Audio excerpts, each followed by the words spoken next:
All In listeners, I am in studio today with a very special guest. I am with Miss Jennifer Weiner. How are you, Jen?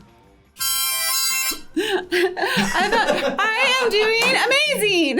Okay, so you're a harmonica player. Well, if like 2 weeks experience counts, then yes, I am. Picking up new things. All right, we're gonna get into the harmonica because that's exciting. If you don't know Jen is one of the top in all of Arizona and one of the top in her brokerage in the nation. At this real estate game, you're someone I've wanted to talk to and have in the studio for quite some time to get to know. I know you have so much to share with our listeners. So, I mean, guys, you're gonna want to definitely tune in. If you're driving right now, maybe just pull over and park because you're gonna get a lot of wisdom out of this episode.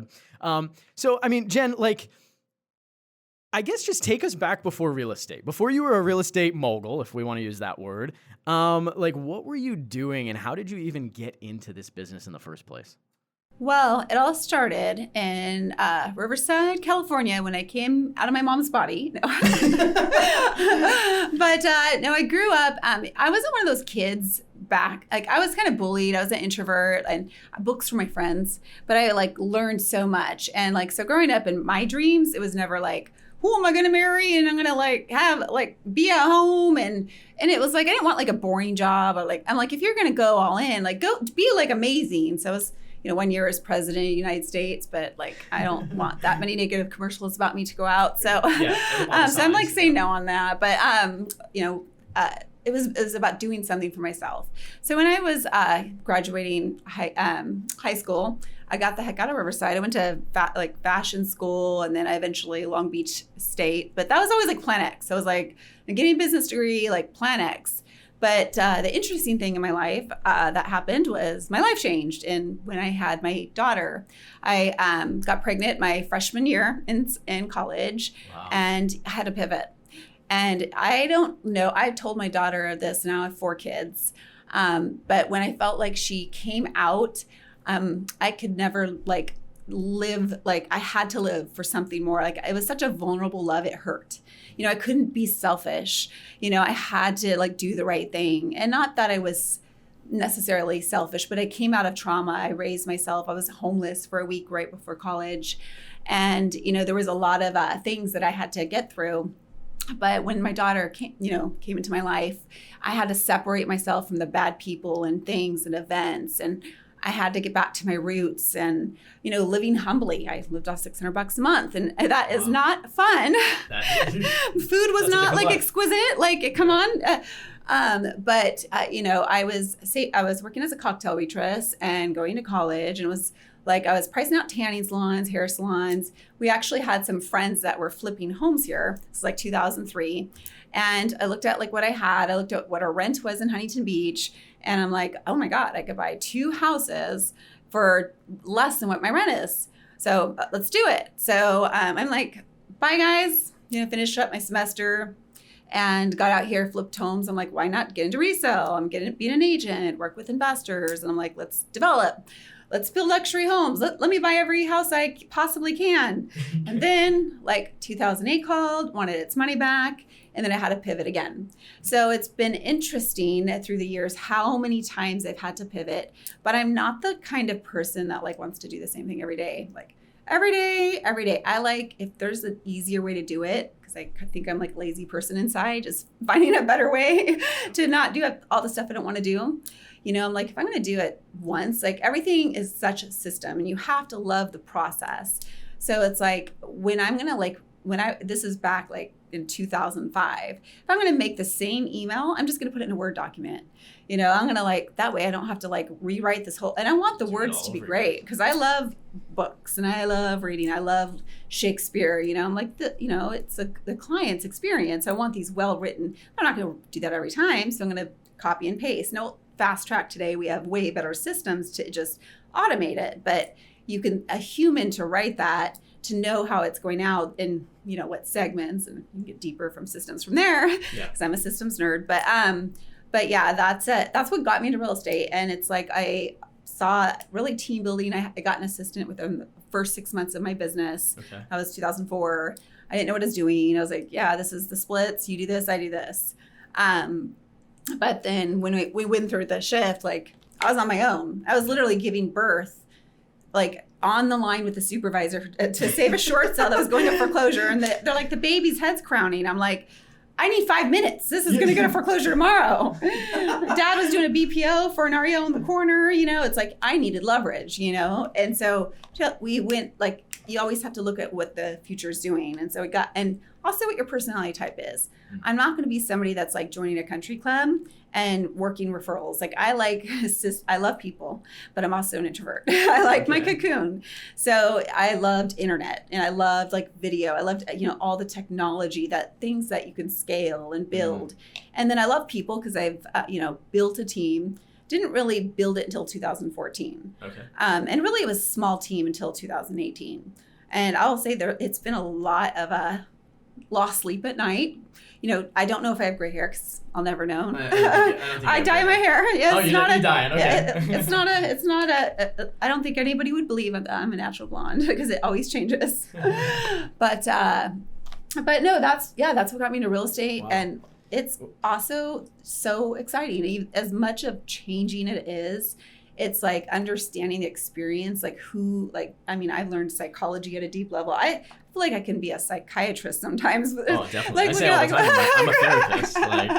Like that's my role. I mean, you just said a lot of things that were,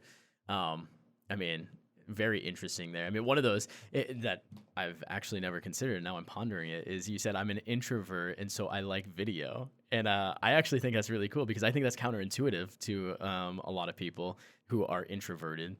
They are scared of the camera, but it really is a way to keep you insulated naturally. It really is. I love public speaking, and I actually did my first agent stand-up comedy night last event. It was a fundraising event, and so I didn't practice, but because I was more worried about, I was also moderating it. But Russell Shaw came, and of course, like there was a couple funny ones, and then most of us just looked like, but it was funny. It was fun. It was fun. So I want to ask then. Okay, so what were you doing directly before you jumped into real estate then? Back in 2004? I had 2 cocktail waitress jobs that allowed me to make a lot of money.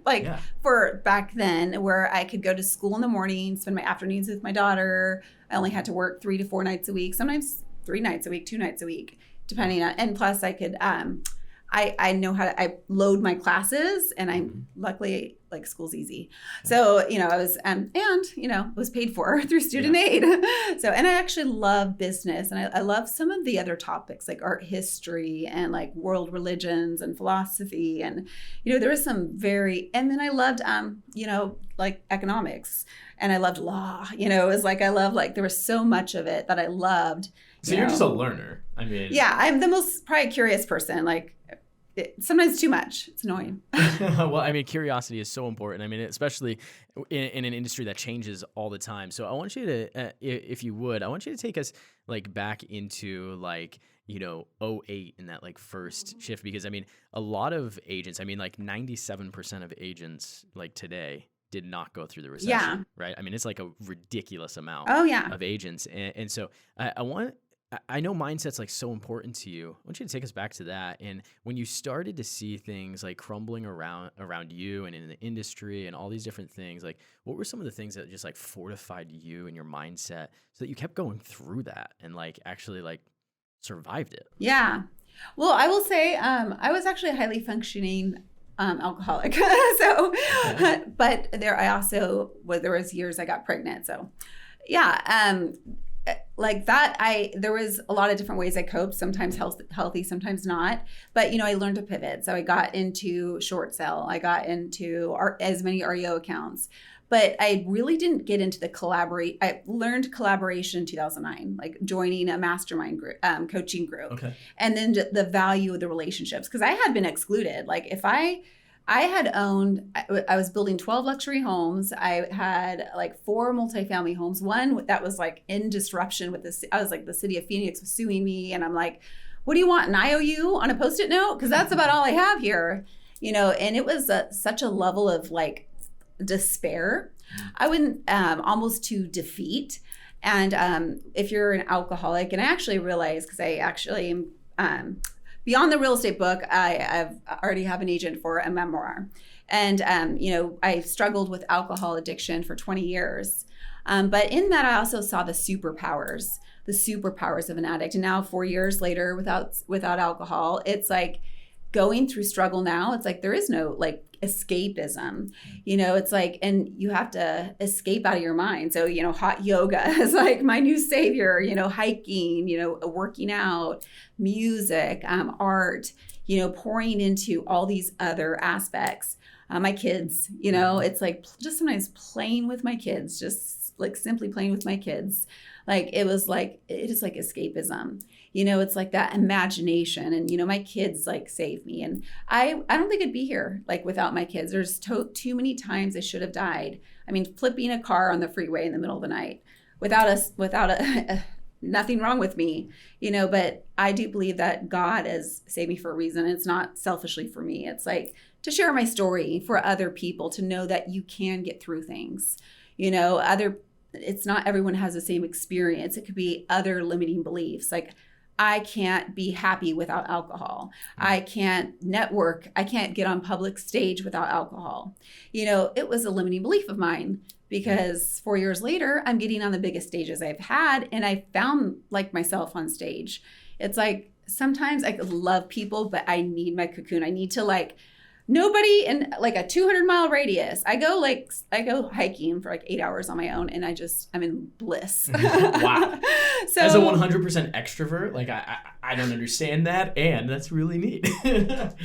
Yeah, but you find these scalable ways, and video I just found to be so scalable. I was watching my first professional video in 2009, and it looks like it was from like 1971. It's like how crazy far we've gone with technology. It's actually one of the reason America leads the world for culture. It's because of our video, because we can be honest, direct. We don't have censorship. They look at people like Joe Rogan, and you can be funny. It's like more fun is needed. So it can just feel like somebody. When you can see them and see their essence or their personality like really come out. That's very cool. So you get through that like the big recession and everything, and you come out the other side. You're running a thriving business. You said you went into like team building, like what in like 2014, something like that.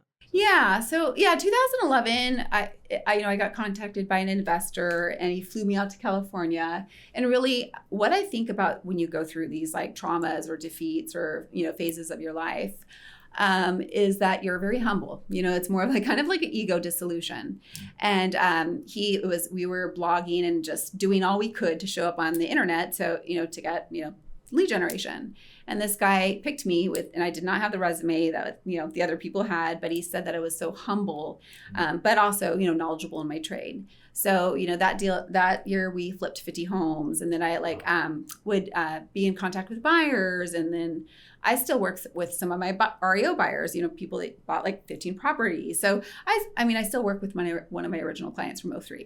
So, it's been neat to, see weddings and sometimes divorces and weddings again. But 2014, I was like, I want to really build a team, not just have an assistant. So, I followed a lot of just everything I was learning and collaborating. I went to KW Family Reunion, Tom Ferry, Mike Ferry, meeting friends in small masterminds. And the value of collaboration was like it, not just for even the knowledge, sometimes it's just the energy.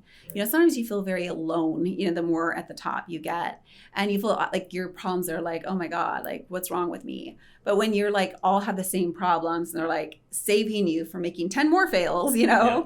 And then you can joke about it, like, cause like we all like can like, if we can laugh at our mistakes, it's like okay, I'm over that, it's like that collaboration. And so we had, 3 agents, a marketing, I had like 3 admin, 3 agents. Okay. So a very small team. I was in production, doing more listings or luxury buyers.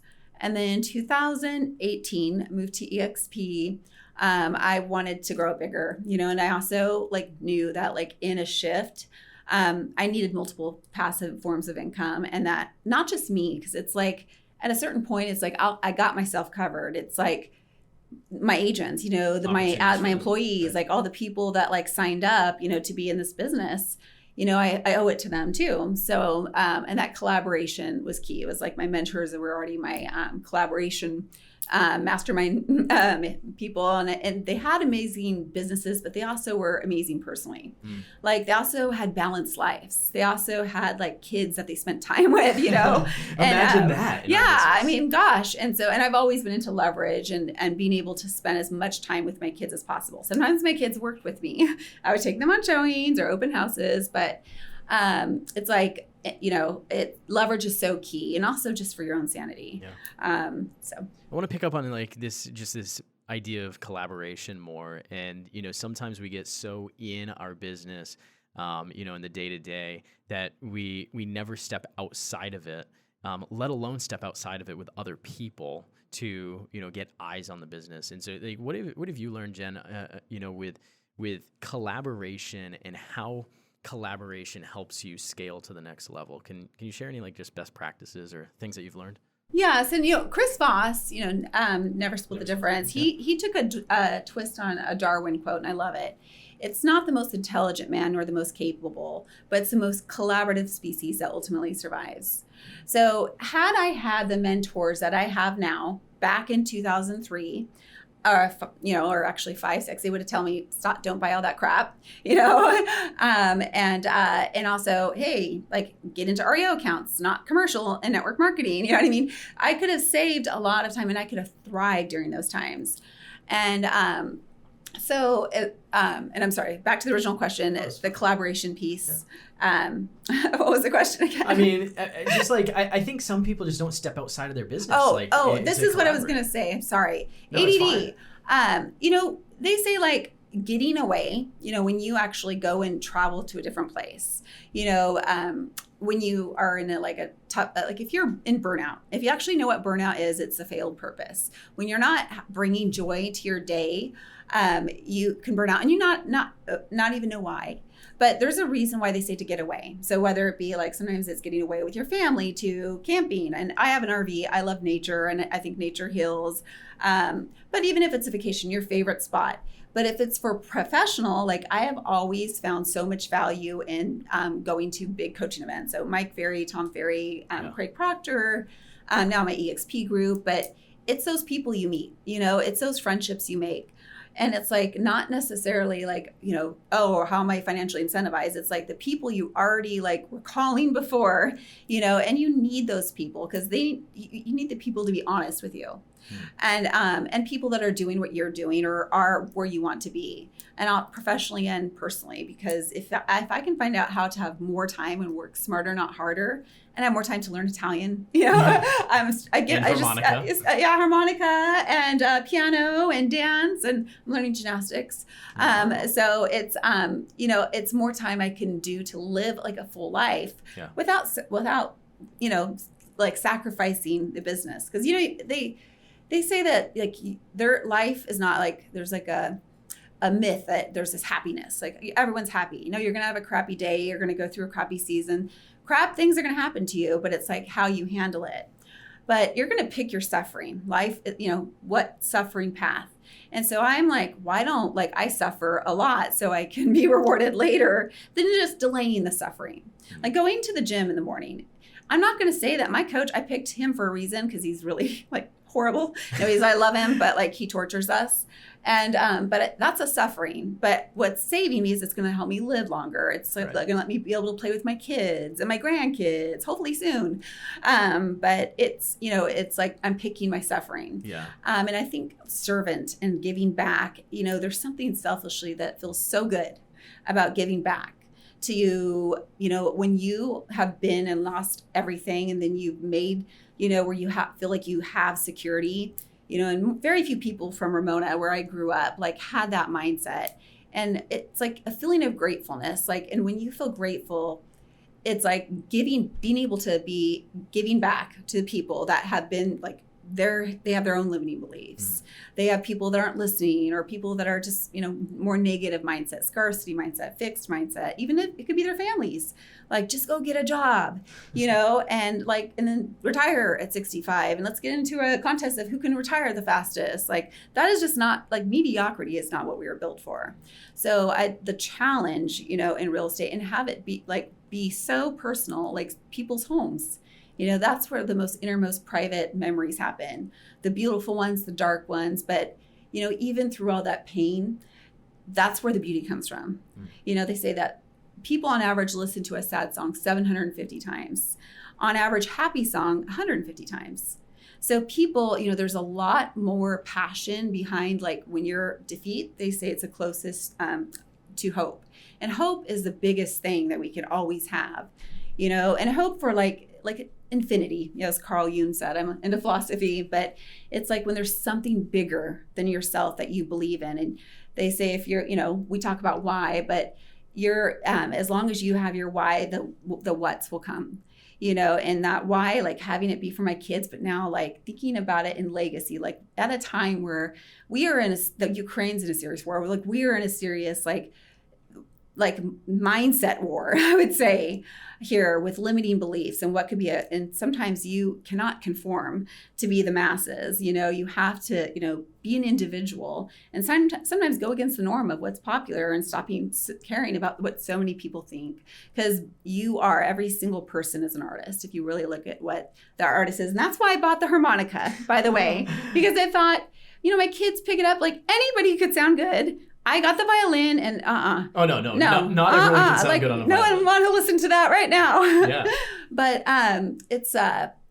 it's always exciting just watching people, not just yourself set legacies, but meeting people that are setting legacies, seeing other people one of my coaching students, she opened up a entrepreneur school in Uganda for the last 10 years, teaching people how to own businesses. So cool. And I'm like, the people I get to meet, it's like, it's so exciting that these big thinkers, because sometimes I'm thinking big and I'm just in my bubble. Yeah. I need someone to poke holes and I'm like, oh my God, if they can do it, I can, right?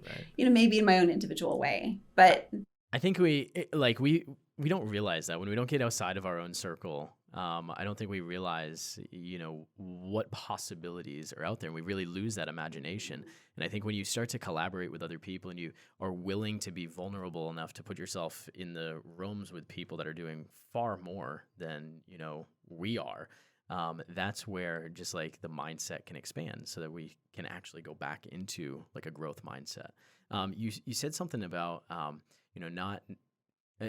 not caring essentially about like what other people think, and to an extent, of course. To an extent, and I kind of want you to talk about that a little bit, because I have a couple hundred agents here that are newer in the industry, last few years, right? And a lot of them I think are afraid. They're not self-assured enough in who they are to just like go put their superpower and imprint out into the real estate universe.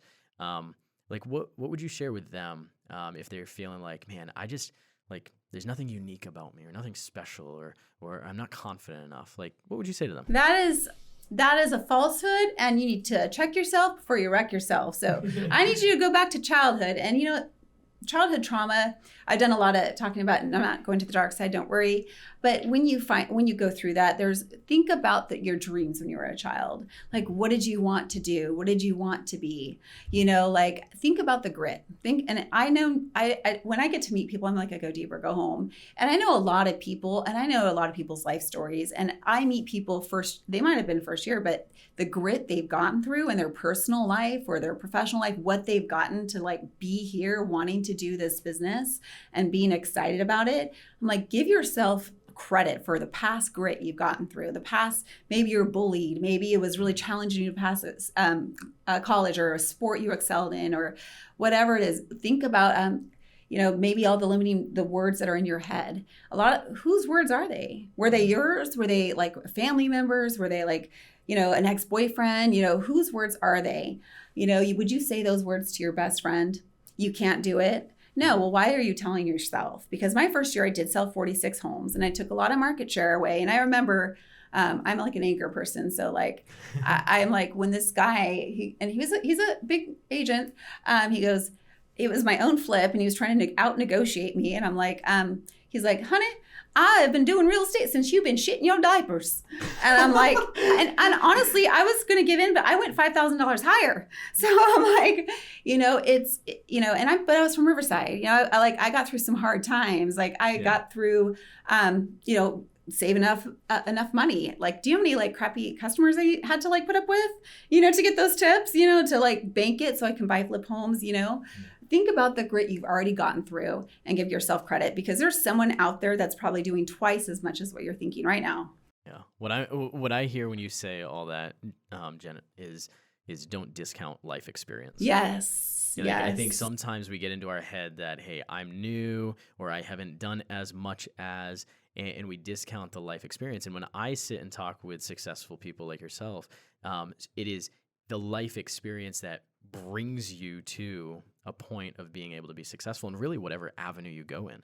Like to me, I sit with you or some of these other people that are top performers, and it's like real estate's just the vehicle that you've chosen.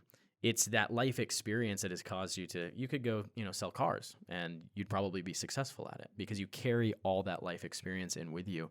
And I think you've hit the nail on the head, right? So what do you think, you've grown this team, and over the last few years, you've experienced like massive growth, right? Like in 2021, I think you guys did what, 200 million?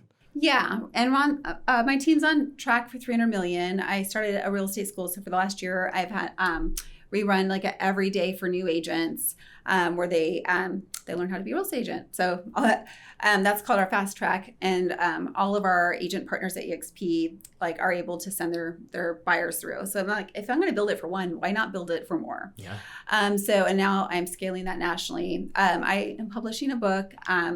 Coming out at the Renaissance Real Estate Agent. Okay, that's an awesome title. Tell me how'd you come up with that title? So I'm very learner. I love philosophy. I love history and art history, and so I fell in love with like Leonardo da Vinci like a year and a half ago. And so I learned. I read all like Walter Isaacson writes the best like biographies. And then I read all the rest of the books, and then I just got obsessed with European history, and because I think and the Greeks, and then like Ice Age. But back to it's that like Renaissance that's happening right now, and then as I'm studying history last year, I'm like, oh my God, we're in another 400-year cycle every 400 years. And really, if we go back to the Greeks, there's so much wisdom to be had by all these humans on earth. And now we're living in an age where we have access to all this like information, and so it's been exciting, but the gap has been growing. The gap has been growing from people that like were picking the like maybe easy or maybe content, maybe like not looking at like where do I need to be 5 years or 10 years, or not looking at like what happens if it shifts, how am I going to pivot? And they say discomfort is a key to a meaningful life, and I think we've all found times where we've been too comfortable, where it's like we didn't want to take that risk. And you have to take calculated risks, but you also have to take them. And if you're like worried about failing, like if you can be really honest with yourself, and failing comes with its own shame, and it depends how big and you fail. But I'm like, sometimes failing's funny. And failing's funny. Sometimes failing is funny. Like, come on, we can all laugh at ourselves when like my P&L looked like a disaster. It's like come on, we have all had some P&L pain. Yep. But we're failing funny forward together. Yep. And it's it's the only way to live. But when you're building it, the bigger you think, the easier it gets. And it's cool because like the more people are in line with this bigger vision, especially when you could tap it into humanity right now, like having like a deep, like for me, like I want the most beautiful library and garden to leave. Like that's my, my lifetime dream. But it's like, I know the urgency, I know the timing, I know there's a gift of the shift. There's a gift of every opportunity. And it's like, I've been waiting for it, and it's like, just, if they say the average person doesn't dream after the age of 30. And, if we can take ourselves back to when we were kids, can we take us back to maybe our mentors, or maybe there's somebody out there that inspires you? Like for me, it could be so many people, but like Tony Robbins is definitely one of them. And his energy is contagious. I didn't believe that you could be in a room for 12 hours and actually dance in front of people as an introvert. Yeah. But Tony Robbins makes you. He does, yeah. And there's a science about shaking your butt. But it's like you can also, and Carl Jung talks about this in the archetype, aspire to be like them. And they say the average human is the most capable human because the average human is more open to be adaptable. Where a lot of people they're like, oh, you're brilliant, you're smart. It's almost crippled them because they didn't have to work as hard. But when you have to work hard, and for me, I had to put food on that table. I needed to be able to see my daughter. I had to, plus I don't like to lose. I'm competitive. I'm an Aries. I suffer from that too. Yeah, and I can be An OCD affliction. and I just love I love doing different things. So I like that this real estate vehicle has allowed you to invest and, the people, of course. And for me now, it's giving into my team and my network and really seeing their lives change. And that being able to do that collectively, having that energy, that support. You're not alone on that mountain. You have a whole tribe helping you up. You're not just, dragging a bunch of people up yourself. Yeah. It's exciting. It really is. You've touched on philosophy and history a few times, and I'm a philosophical junkie. I went to grad school and studied philosophy and sociology and Greek, ancient languages, all that stuff. And so you've opened up a can of worms here. But what do what's the importance of, do you think, just for, I think sometimes business owners, we get all the business books, all the business podcasts, and we just stay dialed into those things almost to a point of burnout, I think. And I, I'm trying to constantly encourage people around me and in my world to really tap into history and philosophy and be curious about these other ways of thinking. How do you think that going into history and those different, subject matters has helped you become a better business person? It's I was talking to my ghostwriter. I was like, what am I really scared of? I feel anxious or anxiety, but I'm like, what am I nervous of? That just I have to do more emails or make more calls or do more videos or work a little harder. I'm like, I'm not having a knife go through my ribs, and I'm thinking about the Vikings and my DNA, but being curious is that's just, first of all, inherent in me. They say 10% of the world's population only like to learn for the sake of learning. So I hope that's it. I want to bring more optimism and more awareness there, but only 3% are readers, which is crazy because I'm books were my friends growing up. But what is intelligence? I've always thought that what is truly intelligence? Because I know neuroscience, but isn't it not curiosity itself? And we get back to Chris Voss, the neuroscience, and he had to talk to people that were going to shoot people, maybe they're trying to get money, crazy, right? And it was the curiosity. As long as you're curious, they can't stay mad. And that has helped me, and a lot of times that, or I want to be mad. I'm just stay curious, Jen, and it really works. And, it's, that taking that action and so I'm learning Italian and there's one word that everybody can learn. And the cool thing about learning Italian is it opens up your heart chakra. I think everyone's heart chakra is a little blocked since COVID, right? So it's sfumato. It's I need to try and say that. Say it one more time. Sfumato. Sfumato. Sfumato. Sfumato. Sfumato. Sfumato. And it's embracing ambiguity, uncertainty, and paradox. So if you can actually embrace it, and anxiety is the closest thing to excitement. You learn that before you go and do public speaking. Channel that energy and sfumato, that day, and the caring about what people think, it's that's what sometimes what holds us back from our dreams. Maybe it's, I'm going to hire an assistant. No, it's going to be a lot of money. Who are you listening to? I'm going to do video. I'm going to be a little crazy. I'm going to play the harmonica. I'm going to talk about biohacking. Whatever your thing is, you're going to attract more people standing out than you are just saying hey, this is the ABC script. Right. That anybody could say the ABC script. So I think that that embracing that and being your own, if you do you like to service the clients and have them have a good experience and serve more of them? Yeah, you can do that. Anybody can do that. Yeah. And Yeah, sorry. I can go on and on. Don't apologize. It's just like I think you're talking about curiosity and like questioning, and I want to remind people that like the person who's asking the most questions is the person who really is in control of the conversation. I think we forget that sometimes as realtors or business people. And you know, when we talk about like, you know, scripting, like, oh, how do I sit at a table and help someone list with me? It really isn't so much the ABC script. It is really just how many questions are you asking? Are you asking the right question? So good. And when we study philosophy and history Yes. and all these different things, I think what we're doing is we're conditioning and exercising that muscle to Yeah. be able to ask more questions. Because the more Exactly. curious we are, the more natural it is for you and I to sit down and have a question-based conversation. I mean, would you agree with that? Oh, absolutely. I mean, Plato, they say, was the first Christian, and that was before, you know, Jesus Christ, of course, but it's because he asked the most questions. And the more questions he asked, the more compassionate he got. So, yes, I mean, Socrates. I love that. And yeah, I mean, one question that like when COVID, even though I was like we were essential business, you know, we were doing well, like I went all in, I saw that as an opportunity, but I would look at the small businesses like closing down and I would feel like this great sadness. But you know, it's like, oh gosh, where was I going with that? That was another ADD moment, but also, grateful. Sorry. Yeah. I'm like ADD. Friday. It's Friday afternoon. Yeah. Who schedules this on a Friday afternoon? I mean, come on. I know. Like, tell me about, okay, where are we going Questions. next? Where are you going next? Like, I mean, you've done some exciting things. The book is Yeah. coming out. Yeah. Where's, like, what else is next? Like, what else do You you want know, to conquer? that's exciting because, you know, it's funny because I was giving a speech on that Sfumato concept and Glenn, our founder of our company, was there in the audience. And I'm like, you guys, and I know I love Elon Musk.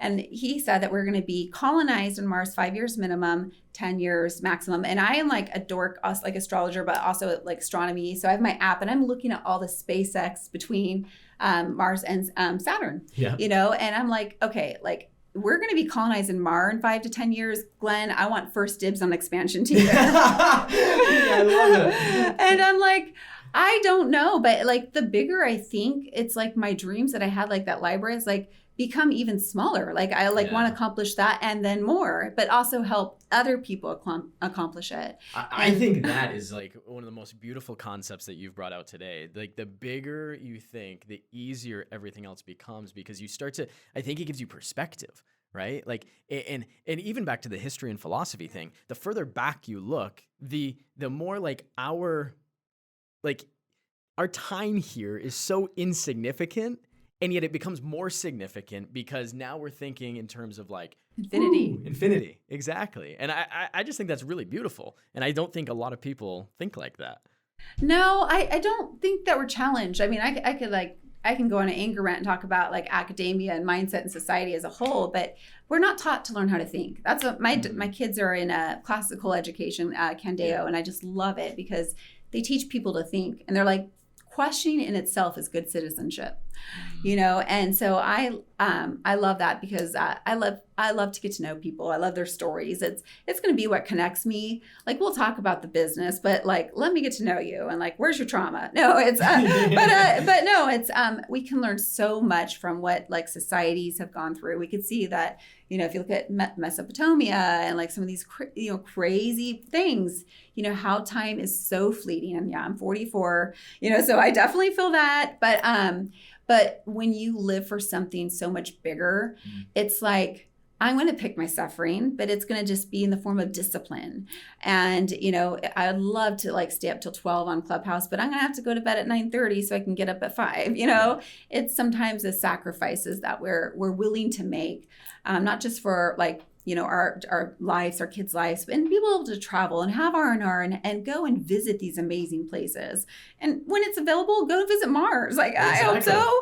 Yeah. It's not going to be that long from now. And I mean, I kind of want to have an expansion team there too. When Let's we're talking put Captain up. There we go. When we were talking, when you were, you know, talking about questions and stuff, you know, just the other day, I had the National Association of Hispanic Real Estate Professionals here in my office, and you know, he was talking. He said he really challenged everyone to, you know, if you met a council person or the mayor, like what question would you would you bring? Because he said, so many realtors come up and they just like end up fist bumping these like people that actually can make, decisions or that you can learn from. And early on in my real estate career, I was challenged with a very similar concept. Like if you walk in the room with a Gary Keller or Glenn Sanford or whoever it is, like what question are you asking? Like dial those up. And for all of our listeners, I'd say like, do some journaling tonight. Like maybe it's in the maybe in politics, or maybe it's a celebrity, Oprah Winfrey, Tony Robbins, whatever. But like, what are those questions that you're going to ask them? Like be prepared, be intentional, because there's so much power in that. Yeah, like, I don't know if like you can get in a DeLorean and go back to any part of your history and talk to your past self and just give them a little advice. What year would it be and what would you give it? What advice would you give it your past self? Is that a rhetorical question? That's for you. That's for you. Ooh, my past self. I would travel back to 23 years old, probably. 23 years old. I was living in Minneapolis, and I was not quite willing to take a bet on myself because I didn't have the training and expertise in business that I thought I needed to have. And so what that caused me to do was doubt myself and stay put a little bit too long. And I think I left a lot of opportunity on the table during a 2 or 3 year stretch because I wasn't willing to be comfortable in my own skin. And I think that's also, there's some just like biological stuff probably because you're 20, you're trying to figure out yourself. But there's also, if I could tell other 20, 22, 23-year-olds, like just take a bet on yourself. Like just take a bet on yourself. Yes. Yeah. How about you? Yes. I mean, I love that one. I mean, like, stop caring so much what other effing people think. And I'd have to go back to like first grade because it was like the bullying started early and ignoring it does not work. But like, I kind of, once I got into high school, was like kind of I went to pendulum, like crazy, but my bark was way worse than my bite. But yeah, never stop believing in those dreams, because those dreams that you had when you were a child, like my kids are smarter than me. Like, I'm sorry, but like my kids could smell BS. Kids just have crazy ass questions, like amazing questions. And I'm like, they see things from this perspective that's like, sometimes we're so jaded and we don't see, and it's like, think about those dreams when you were a kid before somebody maybe came and burst your bubble. Yeah. Maybe they burst your bubble, but anytime, maybe it was a season of winter in your life, but self-doubt.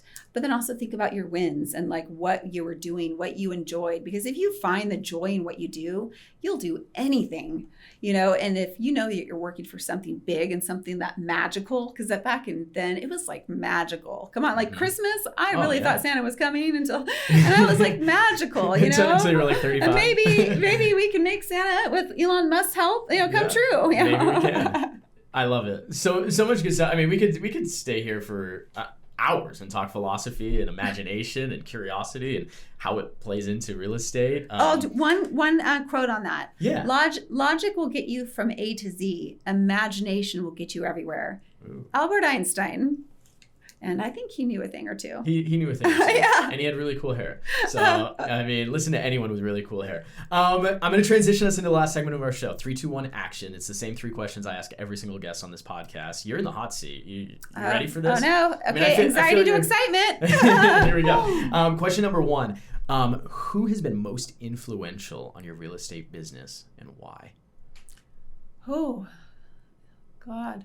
Honestly, I'd have to take it to Tony Robbins. When I went to Business Mastery, I can't tell you how many limiting beliefs of mine were squashed. Like, I mean, I was crying so hard, I was dry heaving, and that's when I came up with that superpowers of an addict. And I was the beginning of 2019 and really like started to value myself and my time and my people that were like the dedicated ones, the ones that were like adhered to my core values, and that I was able to like really grow personally. And I'm a biohacker, I was able to get over my my ulcerative colitis that I've had for 20 years and was almost going to lose my colon too. I had 30% of my colon, that was like 7 years ago, but through diet, exercise, supplements, no drinking, things like that, I've cured myself. And I weigh 200 pounds. Like I'm 120, but I have like a high athletic. I've gotten more muscle, and I did not work out until I was 41 years old. Wow. I like took a big break with 4 kids. So I'm like, it doesn't matter where you are, where you can be in just a short amount of time is crazy. Yeah. So yeah, I mean, every Friday, anyone coming to our company, I have orientation. I spend just like 30 minutes with them, just explaining vision and values. And one of the things I tell them is a Gary quote that I absolutely love, which is people overestimate what they can do in a year and they underestimate what they can do in 5 years. And I share my story at that point because I've only been in real estate 4.5 years. And if you like had told me that I'd be like here running, we have 650 agents now, I would have been like, you're crazy. But I think like when we are willing to release some of those limiting beliefs, think really, really big, then the day-to-day gets pretty insignificant, pretty small, and it's really easy to face those things that we may fear. And I want every real estate professional to think like that. Like I want them to catch that type of energy and reality because they can do it too. And love the process. Like think about what you love to do. Like I am not going to, like I said, like what's the one thing, like if you were like, you had $100 million in the bank, but you're still going to be in real estate, what are you doing? Is it I'm working with listings, I'm working luxury, I'm going to have a team, I'm going to have a small team, big team, I'm going to be an author, like real investor. I love investors. There's so many different avenues, but think what's going to play to your skill set the most. Because knowing your limits too. Like I'm not going to go all in on, like I said, like say the country club referral partner, because that's not my personality type. Yep. I'd be playing to my weakness, not my strength. So you find out what your strengths are, what you love, what brings you joy, and I really did like working with buyers and sellers. I love the competitiveness of working with listings. And so it's like, I love marketing, so it's like things like that I can go all in for. And then action blocking, doing the things that you don't like. If you're waiting for a feeling and an emotion to do something, like sometimes it'll be like every other Thursday on the new moon. Like, no, you're like probably not going to feel like it, but it's like action block, especially I'm a big believer in front loading, batching, whether it be video, prospecting, like early part of the week, front load your week, action block your calendars. Like if anybody wants to know what I was doing, like if I ever I would have like 10 years of history of the calendar, because show me your calendar, I'll show you your paycheck. Exactly. You're really living and doing those activities and thinking which ones you do. And maybe not all of them you love, but start building that like crap you don't want to do list. And that's all like about leverage. That's all.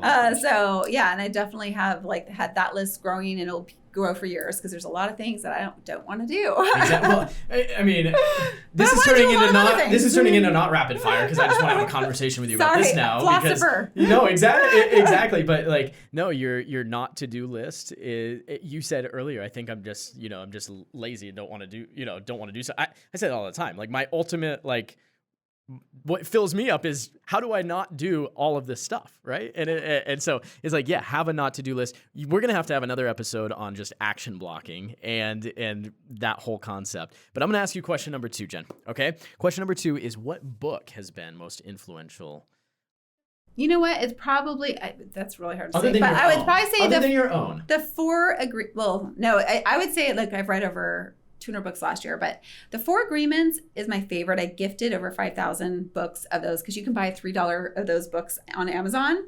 And I really feel like sometimes there's so much out there, like Carl Jung, Greeks and whatever, but it really boils down to like the 4 universal core values. And it's the most giftable book too. And people it touches people's lives. And I've bought the guy's whole series. Okay.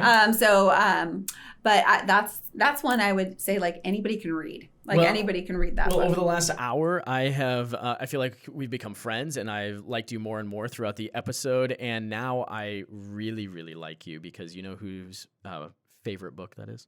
Who? Tom Brady's. Oh, really? And Tom Brady is my idol. Oh, wow. That's awesome. So there we go. Yeah, no. He talks about the 4 Agreements all the time. And I tell people, listeners of our podcast know this.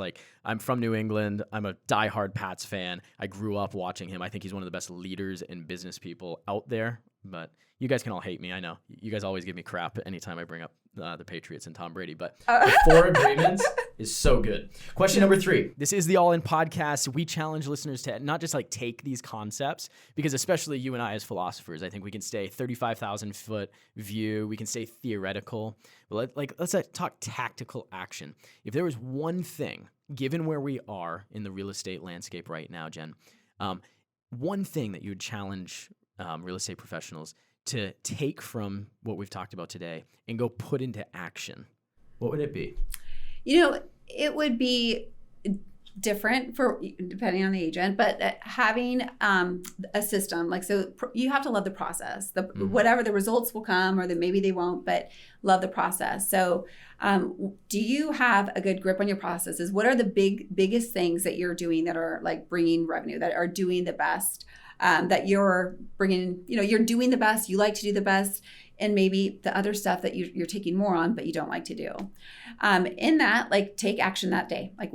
Today, after the podcast, and usually it's not the big things, right? Yeah, usually right. It's these stupid little things that we're not doing, but I say done's better than perfect. Yep. And maybe it's video, and video connects people. And if you can I don't care if you're nervous, you're shaky, if you're just being authentic, getting a message out, answering a question that your clients have, whatever it is, maybe it's making the call, whatever, what most agents know what they're supposed to be doing. Do you have referral clients? Do you hey, how's the market? How are you hearing about the market shift? The market shift is a great opportunity for us to call our clients. Yeah. Ask them what their plans are with this market shift. Are they looking to buy, sell, invest? Are they living in their dream home? So with that, after this podcast, instead of making up excuses, being oh gosh, no, I gotta take another class, or I need to go to happy hour, or whatever it is, go take the 10 minutes and go do that one thing, or whatever it is. Maybe it's an hour, but go do it then. And it's easy. Once you do it, it's I remember calling my first expired, and I literally had anxiety, and I'd already been in real estate, and I'd done way crazier, but I don't know why I was so scared. And the first guy did cuss me out, but then I was it wasn't a knife going through my ribs, I'm oh, okay. I end up excelling, at canceled listings. Yeah. So it's it doesn't hurt as bad even when you get a no. I absolutely love that. I mean, and you actually, you said another thing too, that, for another actionable item, I mean, it goes to process. I mean, you just mentioned how early on in your business, you took an email that you were sending multiple times and you put it in a Word document. Yes. I just told an agent this the other day. You're sending that text all the time. Either make it automated or put it in your notes app and copy and paste it. Yes, I know. Or you're on social media and you're using hashtags. If you have the same hashtags, don't sit there 20 minutes doing it. Copy and paste it. Yeah. And I think it's those like you said, it's not big, huge things that can move the needle on most realtors' business. It's tiny, tiny little things. And so directly following this, what is the email you're sending the most that you can you can template, right? What is that one video that you could make that now it's evergreen that you can, send out to your clients? Super good. I want you to give one more plug for the book. I want you to tell people why they need to read it. I want you to tell them where they can get it. And for all of you listeners out there, I want to make sure that you guys get it on pre-sale. So, Jen, one more time, tell us about the book. So yes, it's called The Renaissance Real Estate Agent, How to Unlock the Art of Systems in Your Business. And I really realized I was an artist a few years ago, and I was oh, but of what? I don't have any Mona Lisa out there. But I realized I am so systematic and ways I do things, and not doing dumb stuff or the same thing over and over, and really playing to more of my strengths, because also I'm competitive. And so that if you follow me on Instagram, Jennifer Wehner, Jennifer Wehner, I know might look like Wiener, but it's Wehner. I'm on YouTube. You can actually look. I've been doing videos since 2009, and it's funny because when I watch one of my original videos, it looked like 1972.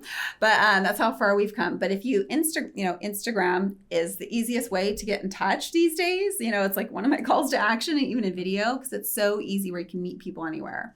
But DM me, because it will be coming out. It's under wraps. I mean, as far as the website, the squeeze page and all that fun stuff.